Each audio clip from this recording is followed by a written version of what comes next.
Hello everyone and welcome to a Christmas in July YouTube collab with the creative design team where we are all doing Christmas projects over the coming week. Now for me, this means a little bit of a true confession. This is my 2023 Days of December book and it's very thin on the ground. I have done some videos for this. Some of them might be in the creative design team membership group. However, if they're on my YouTube channel, I will link to those below. And I started out with a great idea of using acetate and a lot of glitter paper and making some very cool pages. And basically I've done the cover. I've done day 1 and day 2, and let's just skip all the way to the back, and I've done December 31st. Now December didn't go as planned for myself and my family, so I sort of had a bit of a halt to all of this and it got put on the back burner. But I don't want to give up all this pretty work that I've done. I want to continue doing it. So I'm challenging myself to do it. So basically I'm going to keep with the same papers because I have them all in a box. This is Silver Bells from Close to My Heart. And this is the November December mix-in from Close to My Heart as well. And I'm going to keep the same numbering system. So I'm going to take this one off and change the number here. And this one I'm going to change to a glitter one. And today I am going to scrapbook day 25 and it's all about Christmas Day, and this might explain why my December went a little bit pear-shaped. So I'm going to put this aside. For the 6x8 sizes, we have 2 6x8 books. The first one that we released back in 2022 we called Days of December, and then we released another book following year in 2023 with 6x8 sketches on there, and there is a lot of inspiration here, and we have pocket page inspiration as well. And when it came to doing the page that I'm working on today, I wanted to do an interactive piece with some hidden journaling, and I had a look in the books and I couldn't quite find a sketch that suited my needs. I'm just going to bring in my Stampin' Up! Glass mat here because I've got everything spread out on this at the moment, but I am going to work on the Versamats because I find this a little bit glary. But you can see I've got all my elements out that I'm going to use, and I am going through my stash of things.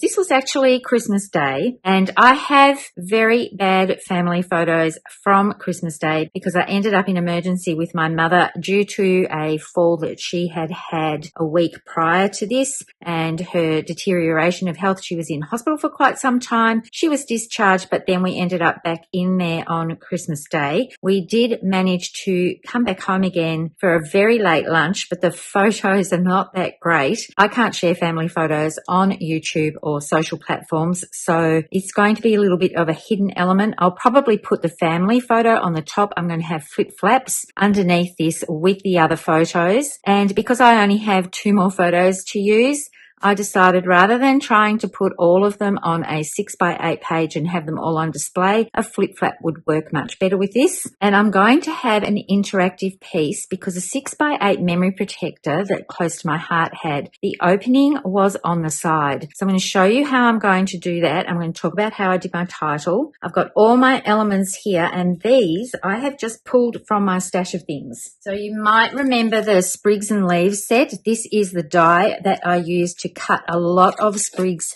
and I've got some gold glitter paper ones, but I had a bag of a whole heap of them that I had done for workshops showing different ways of creating with the leaves. So I've pulled out all the coloured ones. I've left some silver and some white ones in here that I can pull from for other pages for this project. This was the coordinating stamp set. I actually haven't used that on the page. I've just used the die. And another stamp set that I'm using is the Merrier Season from Close to My Heart, because I had all these stamped elements put inside the envelope, so I thought, why not bring them out to use them? The colours work quite well because this was stamped, I think, with scarlet ink, and this is scarlet paper. And my numbers, I don't think I can ever let this one go because they're lovely and big. So unless a new one comes along with an alphabet as well, I'm going to be using this quite a lot. It's from Let's Party Scrapbooking. So hopefully those of you that have these sort of supplies in your stash will get some inspiration from today's layout. I have cut 2 circles here using the Spotlight on Nature dies, and I've basically used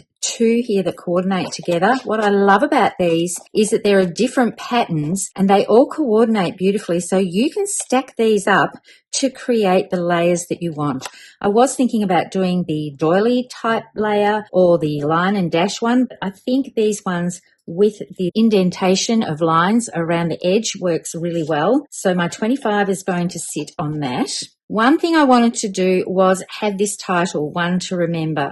I'm just going to take this off at the moment and show you what I've done with it. I'm going to move my glass mat out of the way. Now, I know I'm working on a 6x8 project, but I have actually cut this at 7 3/4 by 8 inches because I want to create a flap that goes over the top of the memory protector that you can pull back to read the journaling. So I decided I wanted to print my title, and I use Artisan, so I saved it out on a PDF, but I'm not going to give you a tutorial on how I put everything in place here because, as you can see from my little test runs, it took me a while to get everything to line up exactly how I wanted it. I had all the measurements on there. I thought I would be all good with that. I had it so that it was printing at actual size, but for some reason sending it off to the printer, it meant I needed to do a few tests. So I've just used a sheet of copy paper to get that to work before I actually fed my piece of white cardstock through. I'm going to bring in my score pal because I'm going to score the edge of this at about 1 3/4 so that this will bend over. And I'm going to type up my journaling on a clear shipping label because I have quite a lot to say about this day, and to write it all out, I know I can fit more of the words on here, but I didn't want it particularly noticeable in my memory protector. So this is going to fold over, and I'm going to put a piece of the pattern paper on here. So the title's actually going to be hidden until you open up the flap. So I sort of like that interactiveness of it. I've trimmed down a piece of the pattern paper to be just shy of the 1.75. So it's actually 1 5/8 because I do want to allow for the fact that this is going to fold over. I'll move this out of the way.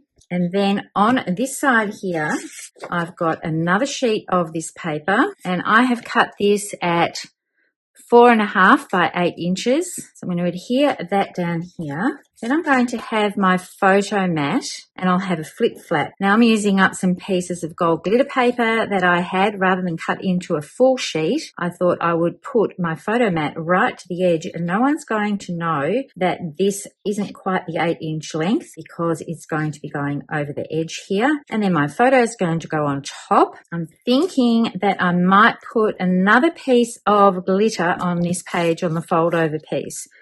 So let me get this around the right way. I might do the baubles this way because these two are then facing in the right direction. Even though the orientation of these all changes, I usually look at what pieces are the right way round sometimes when I'm doing this. And I'm thinking I might do this as a bit of a separation. I'll have to cut that as well. And then my 25 is going to go on here, and then this piece will flip out, and then I'm going to use a flip flap over top of this piece so that I can flip up and see the photos underneath, and then my journaling is going to go here. So I'm going to adhere most of this down, and then I'm going to bring in my elements that I'm going to embellish with. So you can see I've got all the paper elements adhered here. I've put this one down so it comes up close to the base of the lowest point of the letters here. I do love how this is printed directly onto the cardstock. So I think it was worth my trouble to get this done. For those of you that want to know the font, it is KG Strawberry Limeade, and I got it quite some time ago on dafont.com. And I've put my photo here in a 4x3 flip flap, one of the top folding ones. And I'm going to adhere that onto my page here, and you will see the photo mat behind it. So I've actually cut this at 4 1/4 by 3 1/4. And when I've printed my photos, I've got a white border around all of them, and I'll slide one into here and one onto this piece when I'm done assembling. But before I put these leaves on, I'm not going to use all of them. I want to make sure that this is going to work in my page protector. Most of the memory protectors from close to my heart had top loading, but the 6x8 was side loading. So what I need to do is to just put this in, and then this flat section is going to be on top, and then I'll have my numbers here. I haven't adhered the actual numbers down because I'm thinking I might put a couple of these little sprigs coming out of here, not onto this side because it will be a little bit too fragile, but I might be able to put some over these edges here, and then this will serve as an extra handle to open it up. So I'm really pleased with how this looks. So now I get to do the decorating, and I'll put this flip flap on as well. So they have a bit of a protective protective seal here that you can just take off. Now you can take the whole lot off, or you can just do a little partial peel back here, because these are extremely sticky. And sometimes when you peel the whole thing off, it's a bit hard to line it up onto your page or where you want to adhere it. So I want to make sure that this is nice and straight.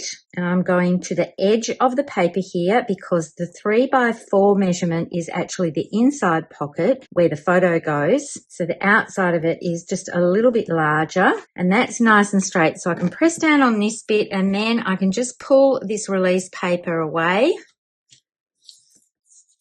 And that makes it much easier to adhere them to the page without having the full piece of this all sticky and hard to place and get nice and straight sometimes. And now I can do some embellishments. Now, because this is going to be an interactive piece, I'm going to use strong red line tape for this. And I'm thinking I'm going to have this a little bit more than half over this side, rather than trying to line it up in the middle here. I like it a little bit off-centered. So I'm just going to turn that over and position it.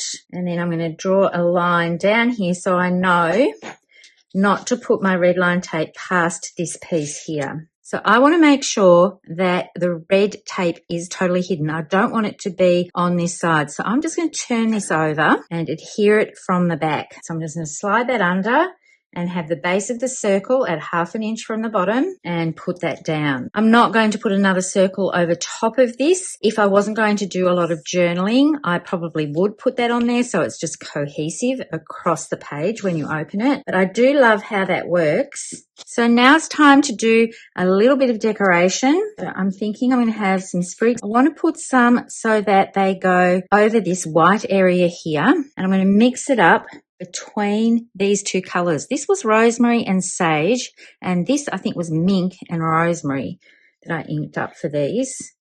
So I'm just going to do a few of them and see how I go with that. You can see I've got a bit of toffee ink smudged there. So I do need to put a sprig coming out, and I'm going to alternate them between these stamped ones and the gold ones. Just flip that up and work on this piece here. And that will hide my little smudge that I've got. And then I can bring in some of these other elements as well and put those in and amongst the little clusters that I'm making. And I'm thinking I want to put one of these or several of these little stars here. They're like poinsettia flowers, and we do have them here at Christmas time. And I know that I have given them as gifts before. They look lovely on a table. I'm not quite sure what berries those are. I don't know if I'm going to use those, but I know I want an odd number of the florals. And then I'm going to do a little bit of an arrangement on this side. And while I'm thinking about that and placing all of these, I just wanted to let you know that I will have a playlist link in the description below for our YouTube collab. So make sure you check that out. I know Erin and Andrea have gone before me, and the other girls will be following after me. So make sure you check out what they're going to be doing. It's a whole lot of fun doing these collabs, and I do love doing Christmas in July. And I know that I really want to get this project finished. Even though my December was a little bit messy, I don't necessarily have photos for each and every day, but I do want to record my December. It's not going to be a December daily type one. It's just going to be highlights from December.